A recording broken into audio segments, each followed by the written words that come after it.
So thanks for joining us. This is a live webinar. It's going to be called Watersheds of the Weminuche. And today we're going to be just exploring that big wilderness area just to our north that so many of us love to recreate and rejuvenate in. How it actually has a really cool claim to fame as being the starting point for one very major and very famous river, and also the starting point to a tributary to another major and famous river. And we'll be exploring both of those today. So again, my name is Mike Bienkowski. I work for the San Juan Mountains Association as an educator. We run these programs, many of you know, outside with kids, both at the Durango Nature Studies Nature Center and on public lands. Now we're, with COVID-19 going on, we're moving into this realm of reaching out to you in this way. So thank you so much for joining us. The reason we're doing this webinar right now is because Saturday is Colorado Public Lands Day. It's a day just meant in commemoration of all the public lands we have set aside for us in this state. So we figured what better way to celebrate Public Lands Day than to celebrate the Weminuche, which is this giant wilderness area just to our north that is one of the prime examples of public land and how much it brings to us here. So we're going to be exploring it today from a little different angle, from seeing what it means for rivers. So we'll jump right into this. And as we get going, there's a comment box. You should see it on the looker's left panel of your screen. If you have questions at any point, please do type them in the comment box. There might be some times where I'm used to teaching in front of a live audience or classroom, and I like to use questions a lot for interaction. So if I ask a question, feel free to put your answer into the comment box and chat about them as well. You can chat about this while the video is going on. Also, some of my coworkers are going to be on that chat box. My colleague Kylie Smith, another educator, might be able to answer some questions that you have if you put them in that chat box. Otherwise, just feel free to go back and forth if you would like. All right, so let's drop into it. What is the Weminuche? Well, to understand what the Weminuche is, we also have to understand what wilderness is, and especially wilderness designated areas. So if we look at this map of Colorado, all of these green spots are wilderness designated areas. And what that means is that those are public lands, lands that belong to all of us, where the government and the managing agencies has set them aside as wilderness, meant to stay that way. And the rules for that mean that there are no roads, there are no mechanized vehicles. So that doesn't only mean cars, it also means bikes. There's very limited or no extraction of resources. So they're really just there to exist in their wild and natural state. Now, can you go in a wilderness area? Of course. There are trails in them. And you can actually take animals into them too, like pack animals, like if you want to ride a horse so you don't have to hike. But really the only way to get around in wilderness areas is by hiking or riding a horse, or maybe putting your gear on a llama. So we're going to be focusing in, if you look at the bottom left of this map, on the Weminuche, which you might notice is actually the biggest of these green patches in the state of Colorado. It's so big, in fact, that it's actually about 3/4 of the size of the state of Rhode Island. So that wilderness area, without any roads, without any cars, without any development, is as big, almost as big as a state. I'm sure a lot of us who have been back there know that a lot of it looks kind of like this. It's super high elevation for most of it. There are mountains peaking above 14,000 feet. There are these beautiful coniferous forests all along, anywhere below tree line. It's full of streams and rivers and fields of wildflowers. And the only development or way to get in and out are single track trails like the ones that you see in the bottom right of here. So today we're going to be exploring the Weminuche as the starting point for some major rivers. And you might see a little bit of snow up on the mountain right there, and that's going to become important because we're going to be learning about watersheds. So you can think of a watershed as like a huge bowl of land. And when rain falls on that bowl, it trickles down the sides of the bowl and collects at the lowest point. Sometimes though, especially high up in the mountains, most of that precipitation falls as snow. You can see in the top left a picture that I actually took this past winter from the San Juan Mountains just to our north. There was a lot of snow on the ground. And in fact, you can see in the picture on the right, this was taken in winter 2019. That's a teenager right there. So that snow is extremely deep in the mountains. So around here, it's not just rain, but also snow that contributes water into that big bowl that drains down into the river. So you can see the river goes down, the water flows downhill through forests, it goes into rivers, and it drops into bigger rivers until eventually it reaches the ocean. So let's check out a little video now to understand a little bit some of the watersheds in the Weminuche Wilderness. All right, so here's a different kind of map of the Weminuche. This is a relief map, so the mountains actually pop up right out of it. And we can see where we are right down here in Durango. And you can go north up the river valley and into the mountains. And the Weminuche Wilderness actually goes from right here all the way across through all these mountains to the road over on this side, which is near Wolf Creek Pass in the ski area over there. So the Weminuche Wilderness goes all the way from just north of Durango to Wolf Creek Pass. What we're going to do now is we're going to simulate some snowfall by spritzing a little bit of water with some blue dye and a little soap to make it run better.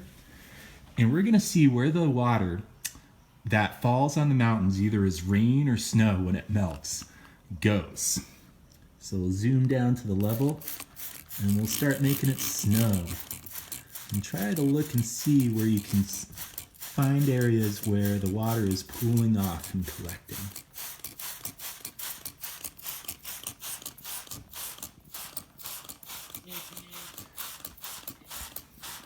Here's one right here. That's the Animas River. So the water is running off the sides of the mountains, going down into the river. But if we keep spraying, notice that other rivers start to form as well. Like there's this one up here, where if I'm spraying on the mountains, the water is actually going this direction, across to the east. And this river, if we zoom in on it, is called the Rio Grande. So we've got a couple different rivers here. There's the one that goes right down through Durango and takes that snowmelt to us. But if we spritz water just right on this spot, right here, notice that some of it goes one way, like over this way. But if I spritz right here, some of the water goes this way.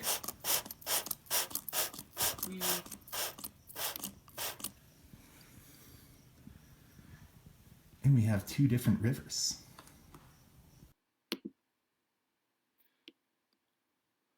All right. So we're going to use Google Earth now to zoom in on the area that we were just looking at. Where I was just pointing to on that map is this exact mountain. This mountain, I've actually biked past here before. It's where the Colorado Trail meets a road that takes you back down to Silverton. And this mountain right here has the claim to fame as being the starting point for a river called the Rio Grande. So snow, any snow that's up on that mountain is going to melt. And you can see a little stream right there in the bottom middle of your picture that drains out of there as that snow melts and any rain that falls trickles down. And it joins up with other streams into a bigger stream and eventually becomes a river. So we can see the river now, it's going downhill, it's going into a big valley, and here's a reservoir where a dam's actually been built to trap some of that water. Now it's still going downhill. You might notice that the ground is getting drier as we go down. So we're starting to get out of the really wet, colder mountains and down into a drier climate. The river keeps going on. This is the Rio Grande River at this point. And eventually, we're going to end up on the other side of Wolf Creek Pass in an area called the San Luis Valley. And you'll see right here that it's super big and flat. And also, what do you think all that green might be? Why is there all that green there in the midst of all this brown? Think about why there might be so much green around a river like that where water is available. The reason is because water is actually taken from the river and spread onto the fields around it for farming. So we just went through an area where the river has gouged down into a canyon, and now we're really down in the desert. And we have now reached, oh wow, the river looks a ton different now. We are in Albuquerque, New Mexico now. So it's a lot bigger, and do you notice a color difference too? Why might there be a color difference? And again, as we cruise along, the river creates this strip of plants and vegetation in the middle of a desert. And we're still going south, and now, right here, we have actually reached the border between the United States and Mexico. And this river actually goes through a city at that point. And half the city, Ciudad Juarez, is in Mexico, and the other half, El Paso, is in Texas. So we keep going along through the desert. All along the way, there's that strip of vegetation in green until finally, on the coast of Texas, we meet the ocean after a journey of 1,800 miles. So all told, the water that started just north of us, below that mountain near Silverton, starts a journey from that tiny mountain stream, joining together with other tiny mountain streams and then bigger rivers to make an even bigger one, to a river that journeys 1,800 miles all the way from Colorado to the Gulf of Mexico. So that's the Rio Grande. It's a really amazing river. There's a cool national park along it called Big Bend National Park. Definitely Google that and see some pictures of it. It's a really cool place to visit too. But we're going to take a look now at another video to see what happens to snow and rain that falls just across the other side of that mountain. So that's the path of the Rio Grande, which we saw has its beginnings just up to our north. So the Rio Grande comes along here, and we saw it at its very, very start, which was right up at this mountain right here. But what if now we just go on the other side of this mountain, up and over the ridge and across into the other side? What happens to the snow and rain that falls on that side of the mountain? Let's go into Google Earth and take a look.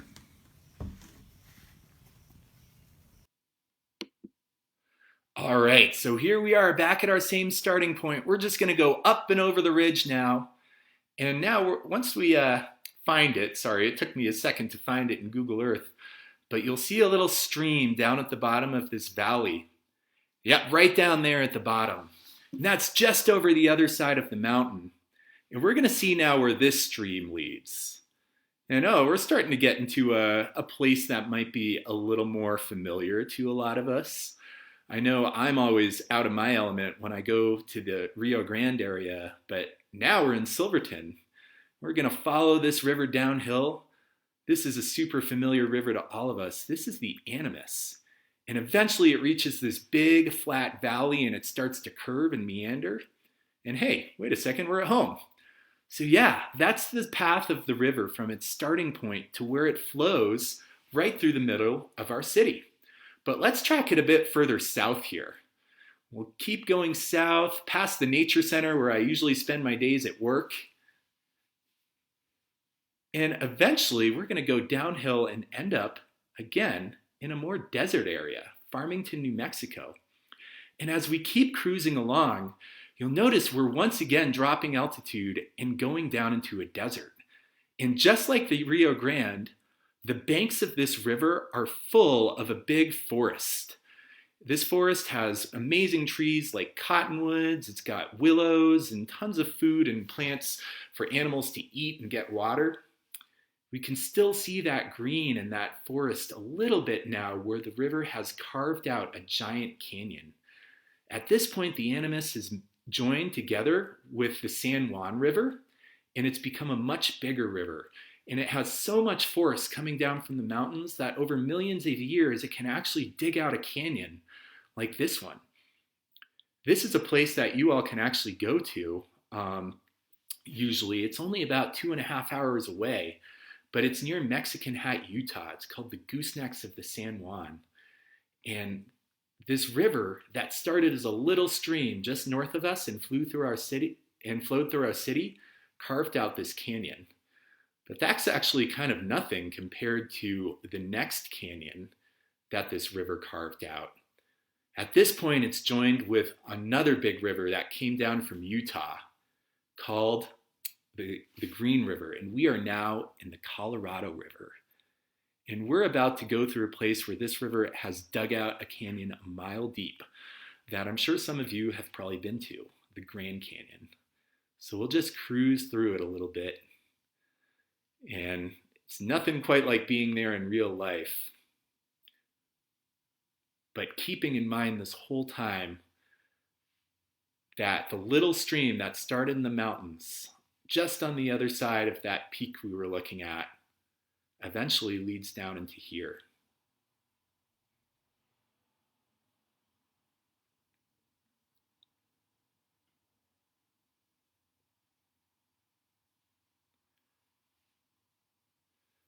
So I definitely, if you haven't ever messed around with Google Earth, you can download it for free.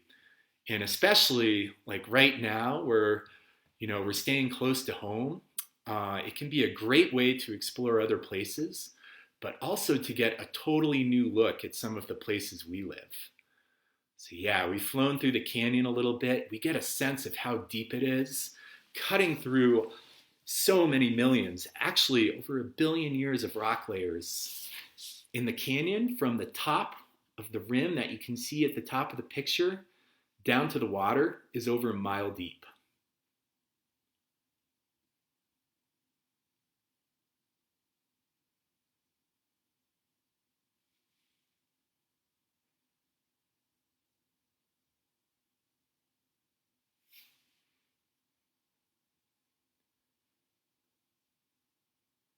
And you can see along here some of these side canyons too, where other smaller tributaries have cut little ditches that lead down into the big one.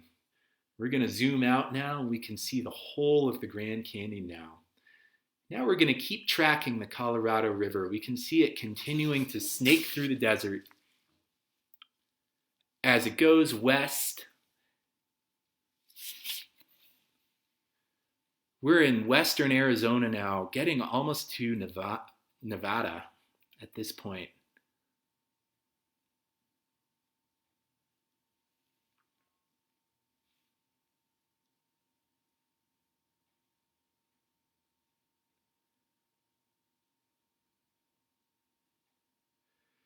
And here, you might notice some of these satellite pictures were taken at different points.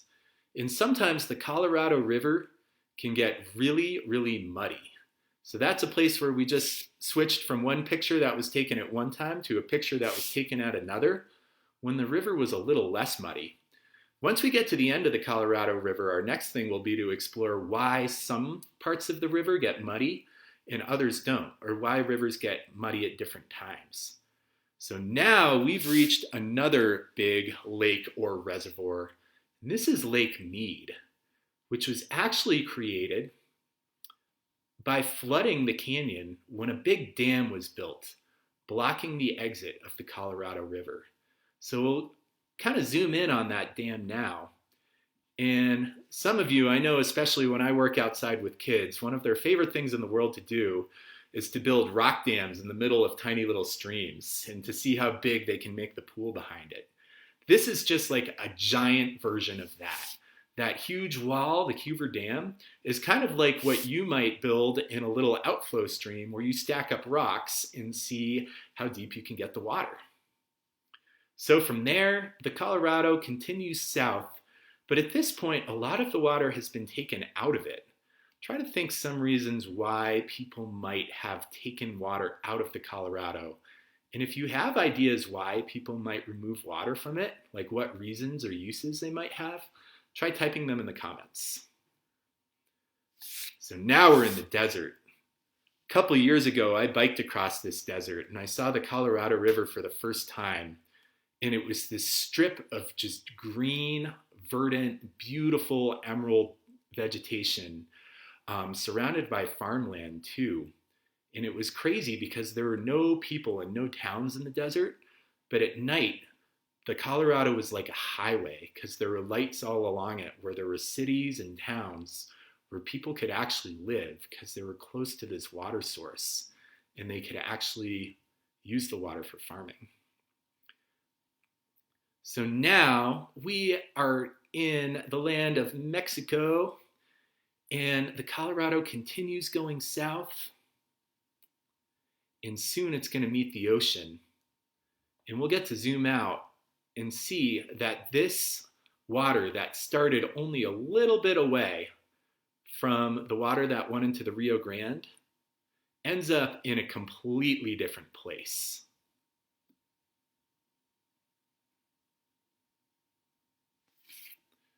You can see how small the river is at this point because of how much water has been extracted for humans to consume and use.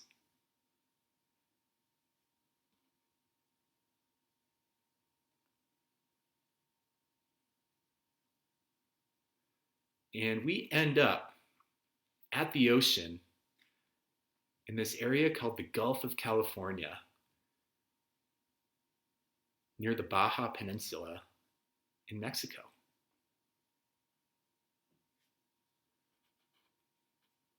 So really, we had two rivers that had a starting point literally just feet apart, or like just a small distance apart on the other across both sides of a ridge in the mountains, and they lead to completely different points. All right, so that leads us into our next video, which might help us answer the question, why does the river change colors? So now we're going to learn a little bit about why it's so cool that the headwaters of all these rivers, the Rio Grande and the Animas, are in a wilderness area. And we're going to see now how what is around the river on the land directly affects how clean the water is going to be going into it. So we're going to use this really cool model right here. We've got three comparisons. These parts here, hillside, that drains snowmelt and rainwater down. These tanks up top are, and what I'm going to do is pour water into them to simulate rain falling from the sky. And the rain is going to run off of the hillsides and it's going to run down into this basin down here. And we're going to imagine that this is our river. So we've got three setups. We've got bare dirt right here with no plants or trees on it. This might be like if there was a road or a parking area surrounded by some bare dirt where the plants have been removed. This is an area with some grass and some shrubs on the ground. And then last but not least, over here, I tried to create a forest and even put branches in with leaves on top to simulate those trees that will have leaves blocking the rain from hitting the ground. So we're going to test out and see which one is going to have the cleanest and dirtiest water. And go ahead and make a prediction while I get ready to pour the water in.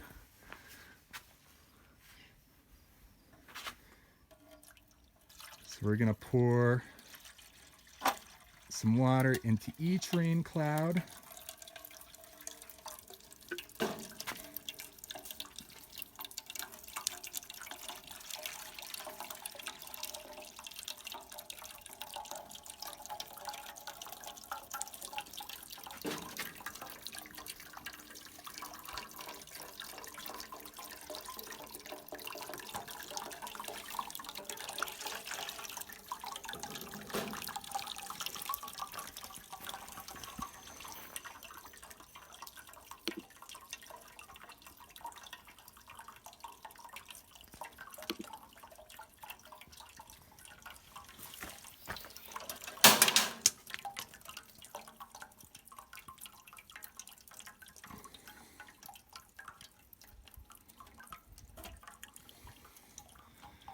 All right, and check it out. There are our results. So the cleanest one was the one with the forest on top. But you might also notice that the one with the forest on top is the one that's still dripping. It didn't release all its water at once. Try to think about why that might be as you watch this. And then the next cleanest was the one with a couple plants on it. And then the one that was just bare dirt. Most of that dirt ended up down in the river, and it all came flooding off at once. And look, our one with the forest is still gradually dripping water into it. So think about what that might mean for what the river will look like if it starts in a forested area and an area where all the trees are gone and it's just bare dirt.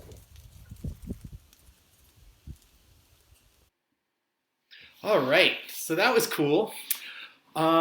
For the last bit, we're going to take a look at who lives in the river now.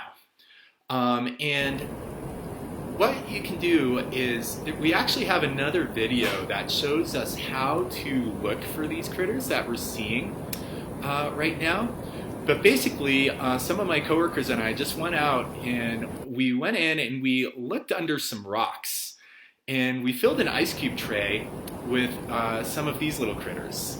And we actually have an identification card that can help us tell what they are. So if we look at this guy right here, you might notice it's long, it's got 6 legs. That one's got 3 tails. So looking at this ID card, you can kind of figure out what it is. And sorry, it went a little quick. I made a mistake cutting it. But the ones with 3 tails are actually called mayfly nymphs. And we'll be talking a little bit about what those are in a moment. You might notice that these ones have 2 tails, right? They're long and kind of skinny. Those are called stoneflies. And then this one right here that lives in this nice clean water actually builds a long case on its back out of rocks and twigs that it uses for protection. So here's a little diagram of what we were looking at. Those are actually the nymph, or kind of baby stages of a flying insect. This nymph actually does metamorphosis and turns into a flying insect that can fly around until it mates and lays eggs. And the crazy thing about these guys is they spend most of their life in the nymph or larval form. So it's kind of like if you could imagine spending most of your life as a kid, and they actually only spend 24 hours as an adult. And you can see those new nymphs hatching out of the egg. Now, these are really cool because they're an important food source for a lot of different animals that call the river home. Trout love to eat these insects, and in turn, fish are eaten by birds like this kingfisher, or by eagles and birds of prey. And in addition, the rivers not only provide life for animals, but all the vegetation that grows along them provide perfect habitat for animals like beavers. So I actually got to go down to the Animas and see some beavers at work 2 nights ago. So it's really cool to go down if you have the chance to see what kinds of life congregate at the river in the city. This is the Animas as it goes through Durango. And you can see that people too like to live along the river. All right. Well, thank you so much for joining us today. If you were curious about what you just saw, if you'd like to explore it in more depth, check out these opportunities for further learning. We have a YouTube channel for hands-on lessons that you can do in nature. My colleague Kylie is going to post some of those links, like the link to our YouTube channel. There's actually a video on there that walks you through how to go into a river and do what we were doing in that last part, which is looking under rocks for some of the critters. We call them benthic macroinvertebrates that call that cold, clean mountain water home. And you can actually look for them on your own and learn about what they tell you about the quality of the water, how polluted or not polluted it is. So check out our YouTube channel for that video. Also, we're running camps this summer. We'll be running half-day hiking camps on open space around Durango on public lands. If you are or have a child who between the ages of 6 and 11 who would like to explore outside in more detail doing activities like this, please check out our summer camps. Go to our website at sjma.org and look for the education tab. And then finally, we also have a public lands visitor center. And although it's closed right now due to COVID-19, please stay in touch with us and please keep checking in because when it's open, it has great books and maps and field guides. And you can also talk to some really nice people who will give you recommendations on where to go explore, on where to go hike, see some of the things that you saw today, places to access rivers, to look for river life in them. There's some really great resources there. So definitely check out those things. All right. Well, that does it for the lesson part of this. So thank you all so much for joining us. What I'm going to do right now is hang out for as long as people want. Feel free to go if you've got other things to do. But if you have questions, I'll be reading the comment section right now. And I'd be happy to read your question and do my best to answer it or discuss it a little bit more. So again, thank you all so much. And at this point, if you have any questions or further things you would like me to talk about, just type them in the comments and I'll be on for another 15 or 20 minutes or so.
And just so you all know, if you type in comments or questions, I'll be verbally answering them. Thank you. Yeah, Karen Carver, one of our Durango Nature Studies stalwart volunteers and San Juan Mountains Association stalwart volunteer educators, just commented that described the forest as like a water storage tank. So you can actually see this. You can even build an experiment in your backyard to do this. But just find a slope and pour some water on dirt and see how fast the water runs across that dirt. And then try doing it on an area where there's grass or leaves and see how the grass and leaves kind of slow down the rate that the water's moving. And that does a couple things. It causes the water to carry less dirt away, less erosion. And that's part of the reason why the water's cleaner. But it also allows more of it to soak into the soil and gradually move into the river at a slower pace. So instead of a fire hose that wastes all your water at once, you have a nice steady stream that gradually releases it.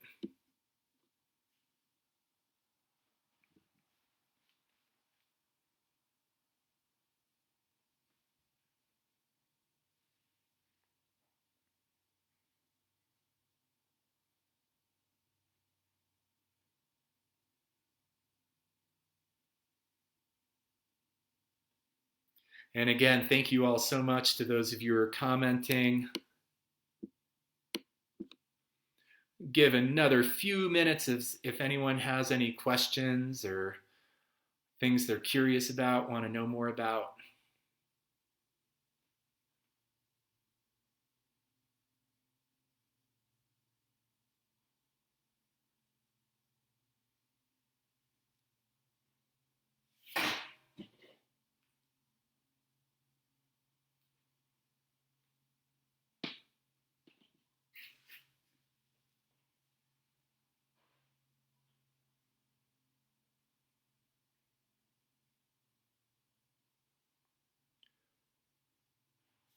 All right. Well, thank you all so much for joining us. We really appreciate your support and interest and your support for public lands. Please check out the comment section for those links I was talking about. Kylie posted the links to our summer camps and YouTube channel. And stay tuned for when the bookstore reopens as well, because it's a great resource. Thank you so much again. I'm Mike Bienkowski, signing off for San Juan Mountains Association. Bye, everyone.